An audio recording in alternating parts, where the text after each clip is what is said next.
Welcome, everybody, to Somewhere in Vegas here on Spreaker.com. I'm Mark with a Q. I am your host.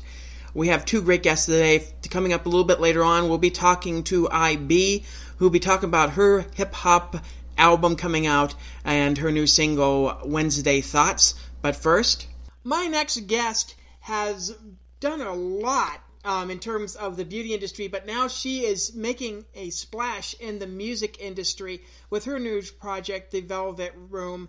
I am with April on right now. How you doing, April? Hi, I'm good. Thank you. How are you? I'm doing great. I mean, it just sounds like you're really, really busy in terms of this music thing. I mean, how's it been for you to kind of be in the studio and working out of the studio and getting some music laid down? It's always amazing and it's always really different. That's what's cool about it.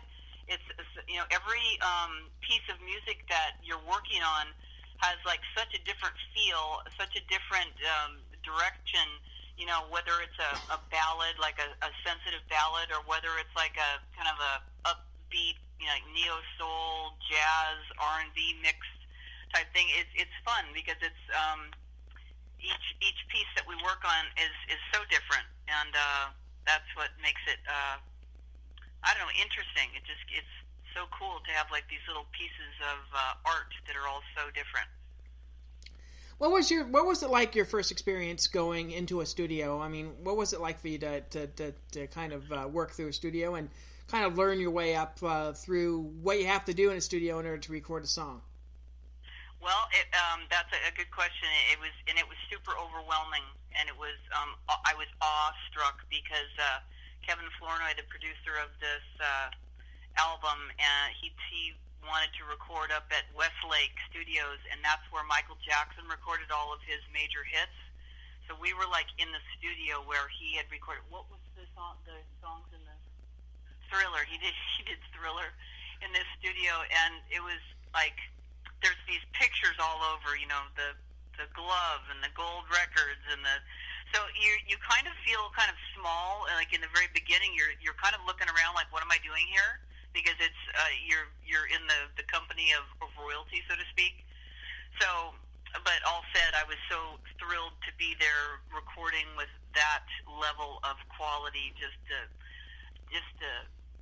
studio itself, just even the microphones are different. The people working in there have a different ethic. It's just a different experience. Well, Not to say that people can't put some cool things out of their own garage, but when you're in the company of, iconic music, so to speak, it's just you take it on, and it is kind of, it's inspiring. Well, especially, I mean, we're talking about the idea that, you were probably performing live a lot more before you went in studio, and it's a different scenario. I mean, Sure. You feed off the audience. You have more than one take when you're in the studio, and all that as well. I mean, how was it for you just to be able to kind of learn the ropes in terms of having to sing and figure out kind of what kind of things your voice can do, and tell me a little bit about that. Okay, definitely. Well, for me, actually, where I got my chops was I did a lot of jingle work, and I live in Del Mar, California, and there was a lot of, at one point, things have changed dramatically.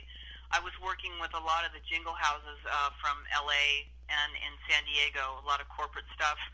Did some jingles for Ralph's Market, Wells Fargo, SeaWorld, who I wish I had not done. That's a whole other story. Animal activism story.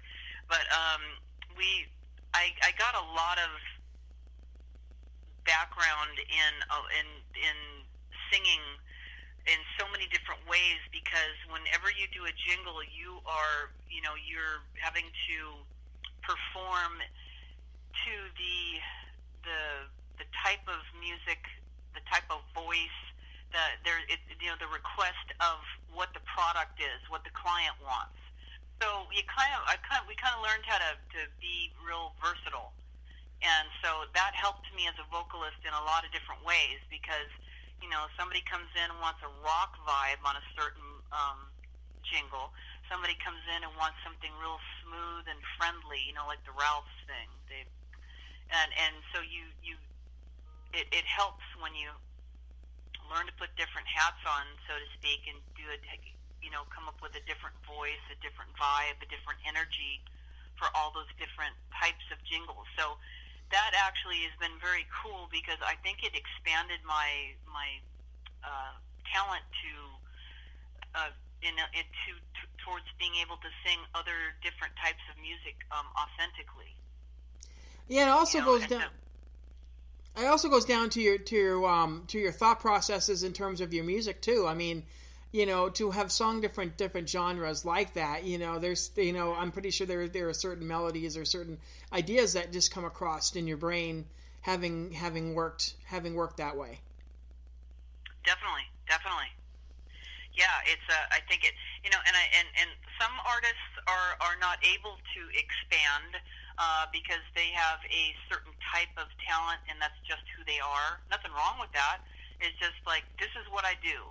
Some artists are just like, this is my tone, this is my vibe, and this is what it is.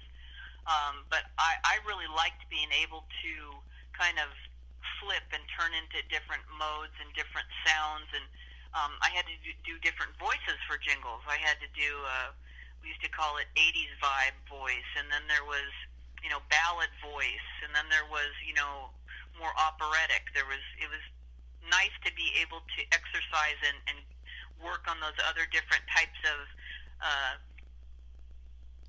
sounds and vocals and etc. Because I think it gave me, it's almost like giving an artist more colors to do a painting with, and just having one or two. It's like, it kind of gave me a lot of different aspects that helped my own project. Yeah, I mean, like I said, it just gives you that opportunity, which is really interesting to say the least, on that as well. Besides singing, do you play any other instruments at all? I play piano, but and I used to play very well when I was younger, but it was all by ear, and I didn't know that I was getting away with murder until I got a really good teacher one day, and I was playing the Maple Leaf Rag, just tearing it up, just like I'm really playing it well. And then the piano teacher goes, "What key are you in? What kind of note is that?" And I just kind of sat there stunned, and I went, I couldn't answer her. And I was like, I was like, oh, I've done, like, I would have the teacher play me the song, and I would, like, it was like my brain was like a recorder, and I would just remember the crescendos, decrescendos, the stops, so I was kind of getting away with a musical murder, and then I got called on it, and then it kind of, I shied off from piano for quite a while, and then I started working on some theory and improvisation and stuff like that with a teacher a couple of years ago, so I've been dabbling with it again, and I really like it. I want to get back to it. I want to be able to look at a chart and be able to just, play it, and in a perfect world, embellish it, but at least if you can just play charts, I think that's cool.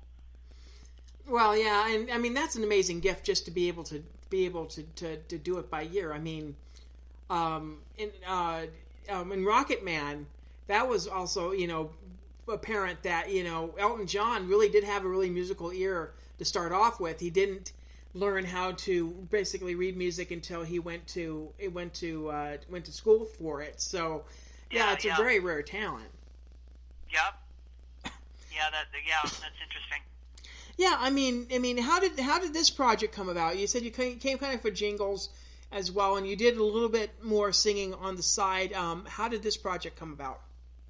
This project came about because I just decided I was going to record some of my favorite classic songs. It just started out with I wanted to record the Nancy Wilson tune. I wanted to record the I'm going to blank on all the names now. Just the some of the beautiful classic songs that I had sung in some of my jazz gigs that I really liked. So Kevin Flournoy was recommended to me by one of my horn players, and so I, talked to him about what I wanted to do, and We got together to discuss some things, and then all of a sudden there was this writing energy that was appearing, and I had some songs that I bring the lyrics, and I usually have the chorus melody, and then he helps me embellish on the verses, etc. So it just, like I said, it started out just as like kind of an homage to my favorite old classics that I just adored, and then it turned into, do you have any other music? Well, yes, I do. And then so we started working on stuff, and it kind of flowed very easily. So we just started. The first album is a little interesting because it's got this aspect of the classic to current. Because of that, I didn't go in thinking I'm going to do, an album with 12 songs on it. I was going to go and do like maybe 4 or 5 of my all-time favorites.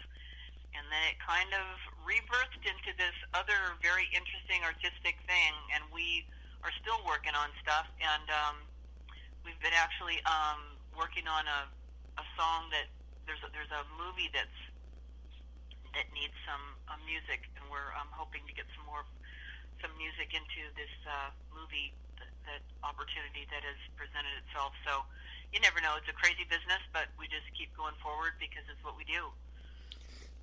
Yeah, I mean, what's probably the fastest song that you two have written? I would say that we have finished probably about 10 minutes.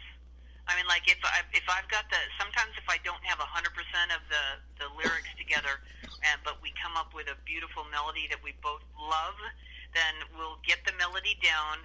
We'll record it just so that we have it, and then I will finish the rest of the vocals later. But sometimes, we just come up with this stuff really quickly, and then we laugh about it. They're like, there it is, there's another one. Yeah, sometimes it's just great to be able to click, and to have a partner like that is just amazing. Just to be able to, to bring an idea and just run with it. That's absolutely great to be able to hear that. Definitely. As well. Definitely. It's been interesting with the jazz scene as of late. I mean, it seems to be making a huge comeback. I know there's several jazz rooms out here in Vegas that have been opening up as well. What's been your feeling about how jazz is kind of making a little bit more of a comeback? Well, I mean, I'm surrounded by a lot of jazz musicians, so I know that they're always just kind of, I mean, a lot of times they're out there working for the love of it and not really, making any money at it. And things have been kind of, this kind of disposable pop music that's kind of the deal right now. A song will come out and then you don't hear it again after 3 months, that's. If you go into the grocery, I say this to so many people, if you go into the grocery store at night, you hear all this stuff, these songs, these iconic songs from like the 60s and 70s, some from the 80s, but these songs that will never die, that they just keep playing. Bread or Creedence Clearwater or whatever. Some of them I'm not even, not that fond of, but just there's these classic aspects to some of the older songs that just doesn't seem to be in a lot of the music that's out today. So it's kind of interesting. My jazz friends kind of hang in there, and sometimes they're, when things get like they've been in regards to jazz, they just are out there doing it just for the love of it, their personal love of it. And then they, a lot of them are in corporate bands. That's how they're making their day job music money, so to speak, corporate bands. And then doing the jazz just for the love of it. Yeah, like I said, out here in particular, I mean, quite a few jazz clubs have opened up. A lot of casinos will do private events where they'll bring a jazz band in to play in the background as well. I mean, it's I think it's a budding industry out here, so it's interesting to kind of see how that kind of happens as well. It'd be interesting to hear you out here as well to be able to perform as well. I mean, have you performed any of the new material out in front of a live audience yet? No, we have not. We've been kind of waiting for just the right place to launch this because they're all seasoned players, and this is a different deal. So we're looking at we have some offers for some nice clubs up in the LA area that we're looking at possibly doing this in January or February. I think we're